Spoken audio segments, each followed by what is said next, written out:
మొత్తం రద్దు రద్దు రద్దు అన్న తప్ప తెలుగుదేశం పార్టీలో ఇంకోటి కనపడుద్దాం చూడండి.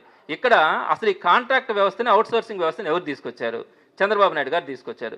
చంద్రబాబు నాయుడు గారు మనసులో మాట అని ఒక పుస్తకం రాశారు. నేను దాన్ని కనీసం ఒక 10 సార్లు చదువుంటా. దాంట్లో ఏం రాశారు? ప్రభుత్వ ఉద్యోగస్తులకి శాశ్వత ఉద్యోగాలు కనుకుంటే వాళ్ళకి ఒళ్ళు బరువెక్కుతుంది, వాళ్ళు పనిచేయరు సరిగ్గా.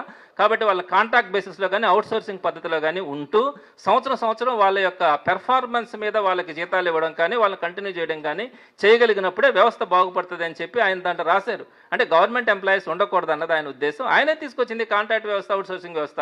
జగన్మోహన్ రెడ్డి గారు గౌరవంగా ఉండడానికి వాళ్ళకేదో ప్రైవేట్ ఏజెన్సీ నుంచి జీతాలు వస్తూ ఉంటే దాని ఒక గవర్నమెంట్ వ్యవస్థను తీసుకొని వచ్చి ఆప్కాస్ అనే వ్యవస్థను తీసుకొని వచ్చి ఆప్కాస్ ద్వారా వాళ్ళకి రెగ్యులర్గా జీతాలు ఇచ్చే పద్ధతిని ఒక కమిట్మెంట్ లాగా వాళ్ళకి ఒక ఎంప్లాయ్మెంట్ మీద కూడా వాళ్ళకి ఒక నమ్మకం ఉండేలాగా ఆప్కాస్ వ్యవస్థను తీసుకొని వచ్చినారు.